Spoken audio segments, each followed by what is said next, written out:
This is a presentation of the Sports Source Digital Network, presented by Hearthside Bank.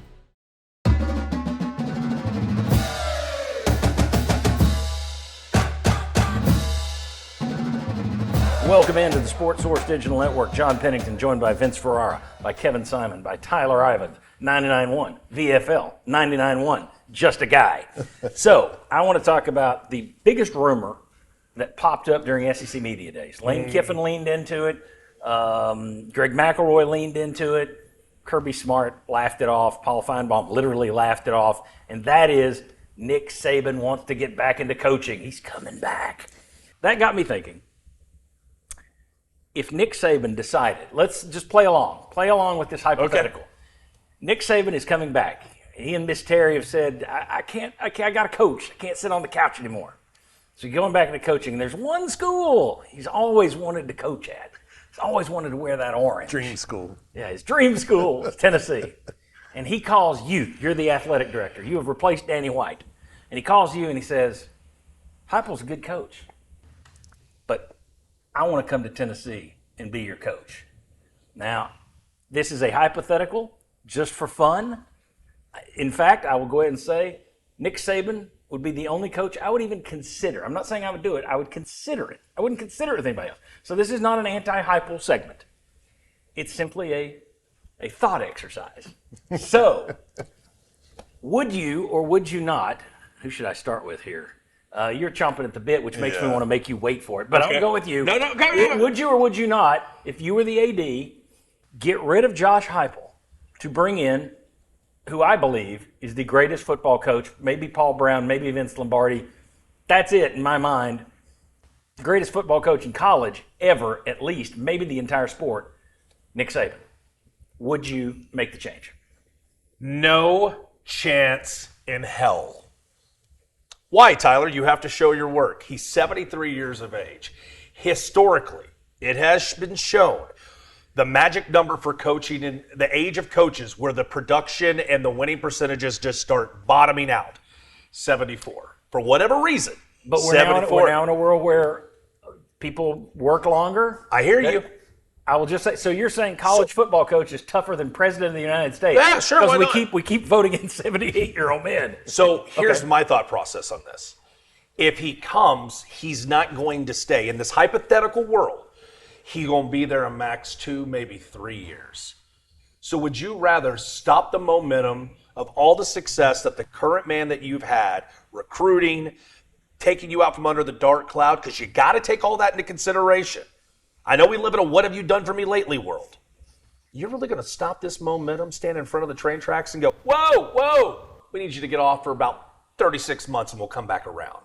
No chance. Not even for Nick Saban. I hadn't thought about that. Yeah, what if you can take Josh Heupel, send him to that lab in Arizona where they have Ted Williams frozen, freeze him for 36 months at Cryo Labs or whatever it is, and then unthaw him when Saban retires. All right, so you would not do this. Not even. You know what? I'd pick up the phone and go, great, I'm glad to see things are great with you and Terry in Florida.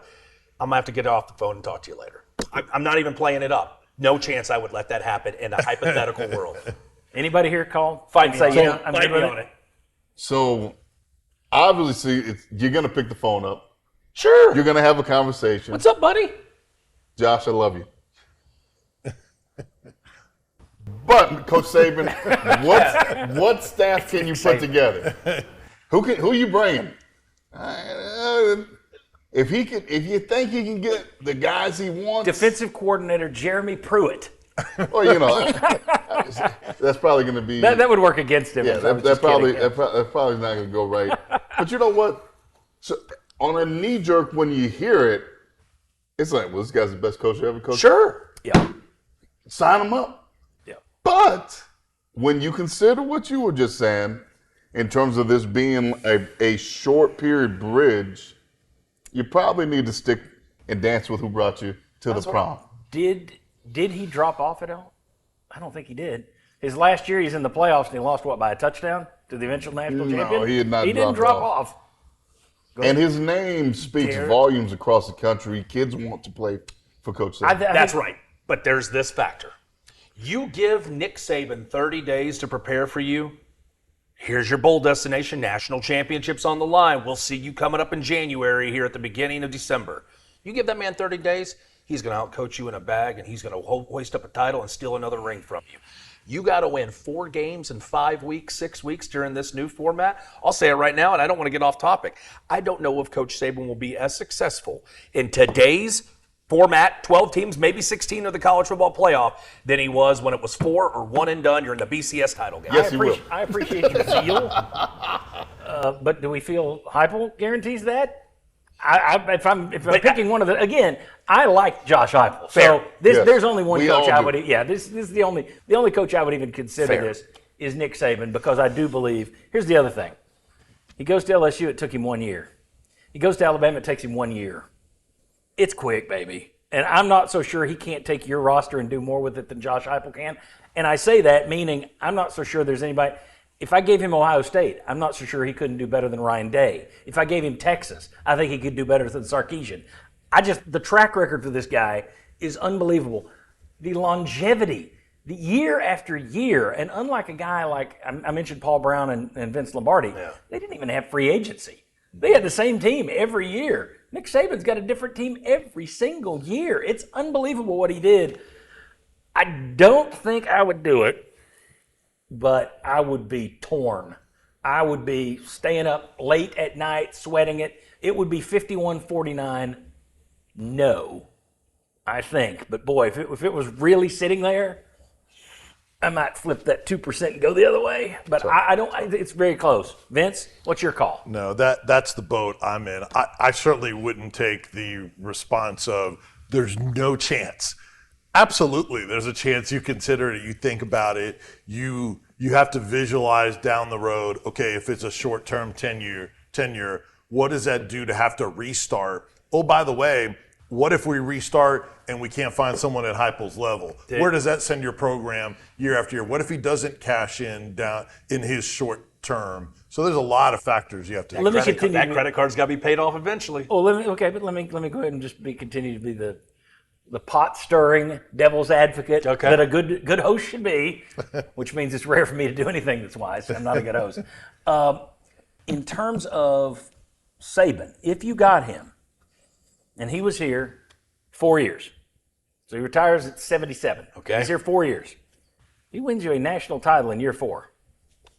And now you're like, well, we're going to have to restart. Isn't that worth it? Yeah. You've got 2 national championships in school history.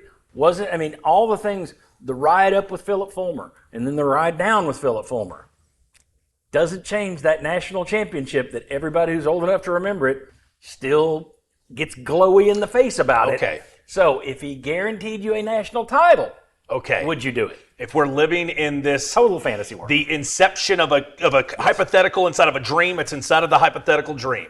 If this contract guaranteed me that there would be confetti, a national championship, and rings, and another parade that was identical to what Tony Vitello, Gay Street, what we got last year. It would be so much bigger than, no offense to baseball. Are you kidding me? I would be on the radio that night listening to the Knox County CB radios going, we got another one on Gay Street. Oh, dude, it would be incredible content. If you could guarantee me, blood, ink, everything, that ring and that ceremony and that party was happening, now I'm warming up to it because there's a guarantee that has to be cashed in by the end. I mean, that's the thing. Fans, we know this.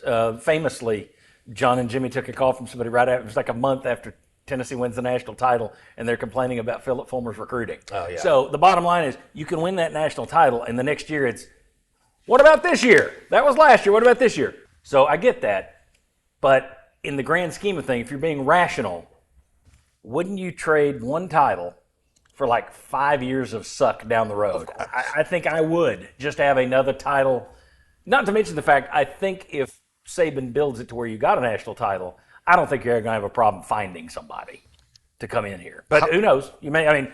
Jury's out on Kalen DeBoer. Right. How many times through the years did we have the conversation of, okay, if we get put on probation, but we won a national championship, and we'll take that. So if you're willing to do that, you'd be willing to maybe take a step back having Saban in his short. See, now this flips it on me a little bit because we were talking before this, and you said you would consider it with Urban Meyer. Uh-huh.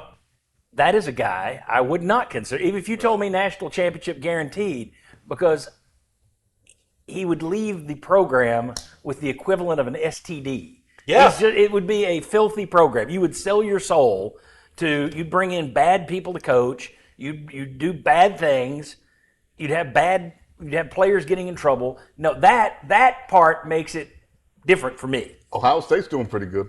They are, but I wouldn't want him. That's afterwards. I'm That's saying what I'm I saying. wouldn't, if he came here and won, I still wouldn't want that. I'd rather have Josh Heupel running a decent program that I can like and not winning a national title than Urban Meyer winning the title. But that's just me. I have some little bit of morals, just a little. So I would not do the Urban Meyer. But Nick Saban, that one's much tougher because he runs a pretty, as much as everybody says they were looking out for him, every team in this country, every coach in this country was trying to catch them, and you know it. Just like it's like Calipari. Maybe he's Michael Corleone, but for all the times he's cheating, they never caught his name on it. They would find a kid that that didn't pass an ACT, but it never went back to Calipari handed somebody cash. You've had coaches at Tennessee who got caught. Yeah. So to me, I wouldn't want the cheating, and I think Saban can win without the cheating. So to me, that's why he's above an Urban Meyer. Well, and he adjusted throughout his coaching career. You know, having the bigger, slower, physical bodies on defense and adjusted to the new offenses they used to speak out about. He had different types of offense coordinators and offenses. So even at his upper age in coaching, he showed that he could adjust. The rules started changing when he was still there, and they still had success. So I think he's an exception to some of the things you laid out, you know, in terms of the age and everything going on in college athletics. Yeah, Saban has constantly evolved throughout his career. Mm-hmm. I think the biggest thing is, what's the old saying? He can take his and beat yours, or he can take yours and beat his. Yeah. So you'd have to consider it, but obviously we all like the direction that we're going right now with Coach Heupel. Now, I'm surprised you didn't throw this one out there in your hell no.